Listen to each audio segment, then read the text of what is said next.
اللہ تعالیٰ قرآن پاک میں بنجر کھیتوں کی مثال بیان فرماتے ہیں کہ جیسے خشک سالی اور بنجر پن سے مرجھائی ہوئی کھیتی پر جب اللہ تعالیٰ ایک مخصوص عرصے کے بعد اپنا ابر کرم برساتے ہیں تو وہ بھی اپنی تمام تر تازگیوں اور رعنائیوں کے ساتھ دوبارہ سے ہری بھری ہو جاتی ہے، اور بظاہر اسے دیکھ کر کوئی نہیں کہہ سکتا کہ اس کھیتی نے کتنے تلخ اور سخت حالات کا سامنا کیا ہوگا۔ بالکل اسی طرح کچھ حال ہم انسانوں کے بھی ہیں۔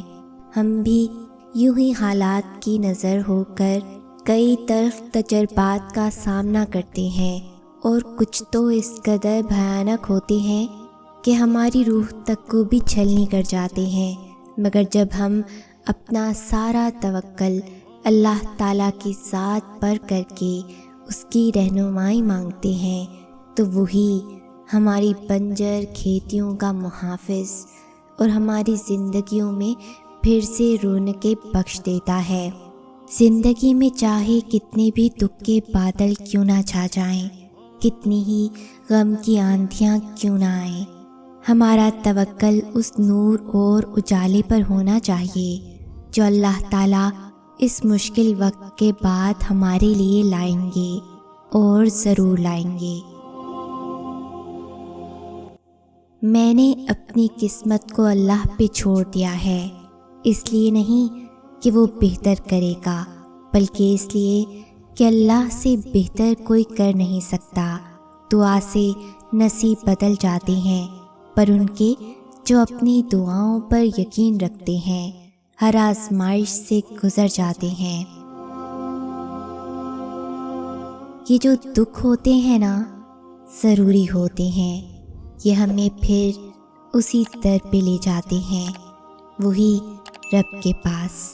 جیسے بچہ چوٹ کھا کے ماں کے پاس بھاگتا ہے نا، بالکل ویسے ہی ہم بلبلاتے ہوئے اللہ کی طرف رجوع کرتے ہیں جب ہمیں درد ہوتا ہے، جب کوئی اور در نہیں ملتا، جب کوئی سہارا نہیں رہتا، جب شامیں ٹھہر سی جاتی ہیں، جب سانسیں تنگ ہو جاتی ہیں، جب ہم ٹھکرائے جاتے ہیں، جب رلائے جاتے ہیں۔ اللہ پاک فرماتے ہیں، اے بندے، کتنا بھی جینا مشکل ہو تو رحم مانگ، حوصلہ مانگ، لیکن اپنے لیے موت یا عذاب نہ مانگ۔ ایسا وہ کرتے ہیں جنہیں مجھ پر یقین نہیں، میں تو پتھر میں بھی کیڑے کی مدد کرتا ہوں، تو پھر انسان ہے۔ سب کی زندگی میں دو فیز آتے ہیں۔ پہلا، جب ہم لوگوں پہ ڈپینڈنٹ ہوتے ہیں، اپنے احساسات میں بھی، اور بدلے میں لوگ بس دکھ ہی دے سکتے ہیں۔ جب ہم اپنا آپ ان سے شیئر کریں اور وہ آپ کو سمجھنے کی بجائے صرف تکلیف دیں۔ تم سمجھتی کیوں نہیں ہو؟ ایسا کچھ بھی نہیں ہے، ایسا صرف تمہیں لگتا ہے، ایسا سوچو گی تو ایسا ہی ہوگا نا، رونے سے کیا ہوتا ہے، تکلیف کچھ نہیں ہوتی، بس ڈرامے۔ اور دوسرا فیز، جب ہم اللہ کو اپنا بنا لیتے ہیں، اللہ ہماری زندگی بن جاتا ہے، سب باتیں، خوشی، غم، رونا، ہر چیز اسی کو بتانے لگتے ہیں، تب ہماری باتیں لوگوں سے اللہ تک پہنچ جاتی ہیں، کیونکہ وہی تو ہے ایک جو سنتا ہے خاموشی سے۔ اللہ ہے نا، کہنے دو جو سب کہتے ہیں، اللہ کو تو پتہ ہے نا سب۔ خیر ہے، اللہ جانتا ہے، اللہ آپ کو پتہ ہے لوگ کیا کہتے ہیں، اللہ آپ کو پتہ ہے آج میں اداس ہوں، اللہ جی آج میں بہت خوش ہوں۔ ان لمحوں کا کرب تو بس اللہ ہی جانتا ہے جب انسان سجدے میں گر کر رونے لگتا ہے۔ یاد رکھو، گرتے آنسوؤں کی قیمت صرف میرا رب ہی جانتا ہے۔ قرآن کریم میں اللہ تعالیٰ تم سے فرماتا ہے، ان قریب تمہارا رب تمہیں اتنا عطا کرے گا کہ تم خوش ہو جاؤ گے۔ زندگی کا ہر راز تنہائی میں پا لیا، جس کا بھی غم ملا اسے اپنا بنا لیا۔ غم میرا سننے کو جب کوئی بھی نہ ملا، تو رکھا سر سجدے میں اور رب کو سنا دیا۔ اللہ کے لیے ایک برائی چھوڑیں، وہ 1000 نعمتوں کی اچھائی آپ کے ساتھ جوڑ دے گا۔ وہ آپ کو کبھی اکیلا نہیں چھوڑے گا۔ آپ بے یقینی چھوڑ دو، یقین تھام لو۔ اللہ اس یقین کو ام الیقین کرنے میں آپ کی مدد کرے گا۔ وہ کبھی آپ کو نا امید اور اداس نہیں رہنے دے گا۔ اللہ کے لیے چھوڑنا سیکھیں، وہ آپ کو اپنے ساتھ جوڑنا سکھا دے گا۔ تم تنہا ہو تو کیا ہوا، اللہ ہے نا کافی تھامنے کو۔ رونے سے ملتی ہے اگر تمہیں تسکین تو رو دو، لفظوں کی ضرورت نہیں ہے اسے درد سمجھانے کو۔ کیوں روٹھے ہو، کیوں سب سے خفا بیٹھے ہو، وہ جانتا ہے تم جس دعا کو دل سے لگائے بیٹھے ہو۔ قضا نہ کرنا سجدے سارے ایک اختلاف پہ، بس وہ پرکھنے کو ہی تو تم سے تمہاری پسند چھپائے بیٹھا ہے۔ کیوں ہو پریشان جب صبر کے آنسو بہا بیٹھے ہو، پار ہے تمہاری کشتی اب تو اس تنہا کو منا بیٹھے ہو۔ تم نے سونپی ہے اپنی کہانی جس حاکم کے ہاتھ میں، اس کے آگے بھی بھلا کبھی کوئی طوفان دیر تک ٹکا بیٹھا ہے۔ یوں یقین رکھ کر اس کی آزمائشوں پہ بھی کہ جیسے دہکتی ہوئی آگ پہ کوئی اندھا بیٹھا ہے۔ ڈرنا نہیں، وہ تم کو پہلے ہی یہ راز بتا بیٹھا ہے۔ وہ بڑا ہے ہر اس خوف سے جو تمہیں ڈرا بیٹھا ہے۔ کیوں سوچ رہے ہو پھر کہ تمہارا اللہ تمہیں بلا بیٹھا ہے؟ رکھو توکل، وہ جانتا ہے تم خود کو اب تھکا بیٹھے ہو۔ وہ ہے نا تمہیں ہر مشکل سے باہر نکالنے کو، اس کا ایک کن کافی ہے تقدیر کا سکہ گھمانے کو۔ تم تنہا ہو تو کیا ہوا، تمہارا اللہ کافی ہے تمہیں تھامنے کو۔ چیزیں ٹھیک ہو جاتی ہیں، لوگ واپس مل جاتے ہیں، وقت بہتر ہو جاتا ہے، سب مسئلے حل ہو جاتے ہیں، چاہے کتنے گھنٹے لگیں، ہفتے لگیں، مہینے لگیں یا سال لگیں۔ ہر ایک کی آزمائش کا اپنا وقت ہوتا ہے، مگر جب وہ کن کہہ دے آپ کا صبر اور خاموشی اس کو پسند آ جائے تو لمحے بھر میں سب ٹھیک ہو جاتا ہے۔ خود کو یقین دلائیں، خود کو بتائیں کہ وہ میرا رب ہے، مجھے پیدا کرنے والا۔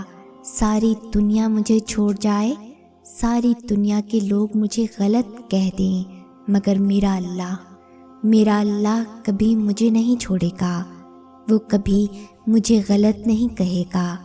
وہ ہر لمحہ، ہر سانس میرے لیے موجود ہے۔ اس کی یہی صفت تو خاص ہے کہ وہ ہمیشہ محبت کرتا ہے۔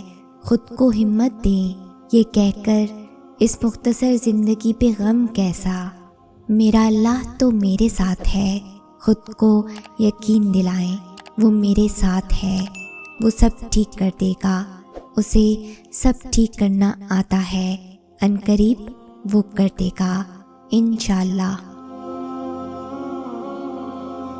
پریشان نہیں ہو، اللہ اگر ایک دروازہ بند کرتا ہے تو دوسرا اس سے پہلے کھول دیتا ہے۔ سامنے کھائی ہو یا پھر ٹھاٹھیں مارتا ہوا سمندر ہو، جو اللہ پہ یقین رکھتے ہیں اللہ انہیں پار لگا ہی دیتا ہے۔ یاد نہیں اللہ کا وعدہ، اللہ فرماتا ہے جو اللہ پہ بھروسہ کرتا ہے تو اللہ اس کے لیے کافی ہو جاتا ہے۔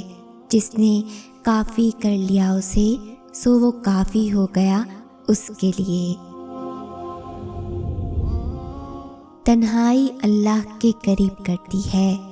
لوگوں کے چھوڑ جانے سے گھبرایا نہ کرو۔ جب ساتھ کوئی نہ ہو تو دل خود ہی اللہ کی طرف رجوع کرنے لگتا ہے۔ ہم خود ہی اپنی باتیں اللہ سے شیئر کرنے لگتے ہیں۔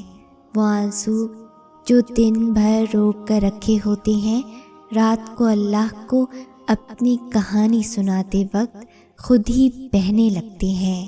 اس لیے خود کو تنہا محسوس مت کیا کرو۔ اللہ ہے نا، وہی تمہاری تنہائی کا سکون ہے۔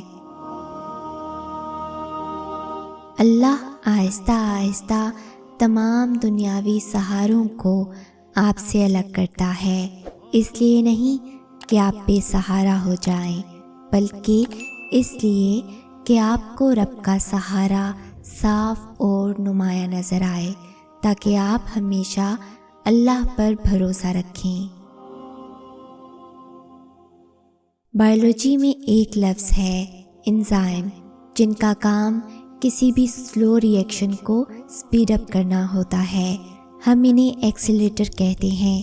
تو اے دل، تمہیں پتہ ہے اللہ کی یاد بھی تمہاری زندگی کا انزائم ہے۔ یہ دکھ میں ایکسیلیٹر ہے جو تمہاری ہمت بڑھاتی ہے، خاص کر کے تب جب غموں کے لمحے تمہاری آزمائش کا وقت بڑھا دیں۔ کبھی تم نے غور کیا ہے وہ غم جو تمہارا کلیجہ جی رہا ہوتا ہے اور تم بیان نہیں کر پاتے، مگر جیسے ہی درد میں اللہ کہتے ہو تو اللہ کا نام درد کو کتنی تیزی سے آنسوؤں میں بدل کے کم کر دیتا ہے اور تم پرسکون ہو جاتے ہو۔ اللہ کی یاد بھی بندوں کے ساتھ ایسا ہی معاملہ کرتی ہے۔ ہر مشکل وقت بس اللہ کی یاد کے سہارے کاٹا جا سکتا ہے۔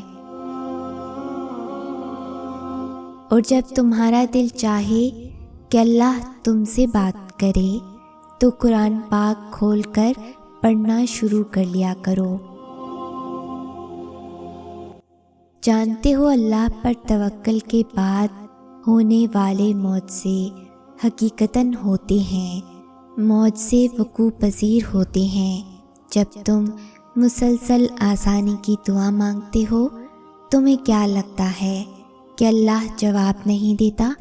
ارے جب تم دعا مانگتے ہو، اللہ تب کہیں کسی کے دل کو نرم کر رہا ہوتا ہے، کہیں کسی کے ذہن میں کوئی خیال ڈال رہا ہوتا ہے، غرض تمہارے لیے اسباب بنا رہا ہوتا ہے، اور تمہیں لگتا ہے کہ تمہاری دعائیں رائے گا جا رہی ہیں۔ فرق بس اتنا ہے کہ اللہ جو تمہارے لیے کرتا ہے وہ تمہیں نظر نہیں آتا۔ اگر نظر آنے لگے یا تمہیں کسی طرح اللہ کے منصوبے کا علم ہو جائے تو ایمان کیسا، تو آزمائش کیسی؟ بس توکل کی راہ پر چلتے رہو، کیونکہ یہ راہ بہت خوبصورت ہے، کیونکہ اس میں تمہارے ساتھ تمہارا رب ہے۔ دل اگر بوجھل ہے تو اسے سجدے میں جھکا دو، لفظ نہیں ملتے تو خاموش گفتگو میں اللہ کو ہر قصہ سنا دو۔ میرا رب تو وہ ہے جو خاموشیوں کو بھی پڑھ لیتا ہے، گونجتے کہکہوں میں شور مچاتا درد سن لیتا ہے۔ تو پھر یہ مایوسی کیسی؟ تم جو چاہتے ہو اسے اللہ سے مانگ کر پھر اس کا فیصلہ اسی پہ چھوڑ دو۔ تم جو سوچتے ہو اور جو مانگتے ہو تمہیں ہو بہو وہی دیا جاتا ہے، تو پھر وہ مت سوچو جو تم سے نہیں ہو سکتا، بلکہ وہ سوچو جو تمہارا رب کر سکتا ہے، اور تمہارا رب تو سب کچھ کر سکتا ہے۔ تمہارے آنسو جو تمہاری روح میں اترتے ہیں پر کسی کو دکھائی نہیں دیتے، وہ اللہ پاک دیکھتا ہے۔ وہ تمہاری تکلیف سے بے خبر نہیں ہے۔ تم نہیں جانتے لیکن وہ تمہاری حفاظت کیے ہوئے ہے۔ ہر طوفان بربادی لے کر نہیں آتا۔ جیسے حضرت نوح علیہ السلام کے لیے طوفان ہار نہیں بلکہ جیت لایا تھا، ویسے ہی تمہاری آزمائش تمہاری جیت بن جائے گی۔ آغاز میں چوٹ ہے تو اختتام میں شفا بن جائے گی۔ وہ تمہیں ایسے نوازے گا کہ نمازوں میں تمہارے گرنے والے آنسو اللہ پاک کی رحمت پر حیران رہ جائیں گے۔ جو کہانی اللہ کے سپرد کر دی جائے، اس کہانی کا اختتام کبھی بھی آنسوؤں پر نہیں ہو سکتا۔ جب خالی جھولی اللہ کے سامنے پھیلائی جائے تو پھر وہ جھولی خالی نہیں چھوڑتا، وہ دعائیں ضائع نہیں کرتا، بس عطا مختلف طریقے سے کرتا ہے جو ہمارے لیے بہترین ہوتا ہے۔ جو دعائیں یقین سے شروع ہوتی ہیں، اللہ ان کا اختتام بھی یقین پر ہی کرتا ہے۔ اور تم دیکھو تو ہر چیز میں ہی تمہیں اس رب کا حب تمہارے واسطے دکھے گا، وہ جو ہر گھڑی تم پر نظر رکھے ہوئے ہے۔ کیا تمہارے غموں سے غافل ہوگا؟ وہ تو محض چند گھڑی تمہیں آزما رہا ہے، اور تم دیکھنا بہت جلد وہ تمہارے لیے بہت آسانیاں فرمائے گا۔ قرآن کریم میں ارشاد پاک ہے، موسیٰ علیہ السلام نے اپنی قوم سے فرمایا، اللہ تعالیٰ کا سہارا حاصل کرو اور صبر کرو، یہ زمین اللہ تعالیٰ کی ہے، اپنے بندوں میں سے جس کو چاہے وہ مالک بنا دے، اور آخر کامیابی انہی کی ہوتی ہے جو اللہ سے ڈرتے ہیں۔ سکون کی غرض سے اسے ڈھونڈنے نکلو گے تو اسے السلام پاؤ گے، جب گناہوں میں لپٹ کر ہار جاؤ گے تب اسے الغفار پاؤ گے، جب سارے دروازے بند ہو جائیں گے تم پر تو تب تم اسے الفتح پاؤ گے، جب تم یقین کے ساتھ اس کے روبرو دعا کے لیے ہاتھ اٹھاؤ گے تب اسے المجیب پاؤ گے، جب اپنے معاملات کا فیصلہ اس پہ چھوڑ دو گے تب اسے الحکیم پاؤ گے، جب کام کہیں سے نہ بن پائے گا تب تم اسے الوکیل پاؤ گے، جب اپنی من پسند چیز اس کی حفاظت میں چھوڑ دو گے تب اسے الحفیظ پاؤ گے، جب بے بسی کی انتہا تمہیں سجدے میں گرا دے گی تب تم اسے القادر پاؤ گے، جب دنیا کی ساری محبتیں تمہیں رد کر دیں گی تب تم اسے الودود پاؤ گے۔ اللہ تمہارے دشمنوں کو خوب جانتا ہے اور تمہاری حمایت اور مدد کے لیے اللہ ہی کافی ہے۔ حدیث پاک میں ارشاد ہے، جب ابراہیم علیہ السلام کو آگ میں ڈالا گیا تو آخری کلمہ جو آپ کی زبان سے نکلا وہ یہ تھا، یعنی میری مدد کے لیے اللہ کافی ہے اور وہی بہترین کام بنانے والا ہے۔ تمہارے کمزور ترین حالات میں بھی وہ رب تمہیں تنہا نہیں چھوڑتا، اسے محسوس کرو، وہ یہی ہے۔ اللہ تعالیٰ تمہارے لیے راستہ بنانے والا ہے، لوگوں کی باتوں میں مت آؤ، وہ تمہیں ڈراتے ہیں، تمہیں مایوسی کے سمندر میں لا کھڑا کرتے ہیں۔ تمہیں جب بھی کوئی پریشانی آئے تو لوگوں سے بیان کرنے کی بجائے اللہ کے حضور جھک جایا کرو، وہ تمہیں دلاسا دیتا ہے، ہر مشکل کے ساتھ آسانی ہے۔ تم جب کہتے ہو کوئی تمہارا نہیں ہے، کوئی تمہاری پکار نہیں سننے والا ہے، پھر دلاسا آتا ہے۔ قرآن کریم میں اللہ فرماتا ہے، تم مجھے پکارو میں تمہاری دعا قبول کروں گا۔ اگر اس ویڈیو نے آپ کے دل پر اثر کیا ہے تو اسے زیادہ سے زیادہ لائک اور شیئر کریں۔ شان سے جئیں اور اپنوں کا مان رکھیں۔ انٹل نیکسٹ ٹائم، اللہ حافظ۔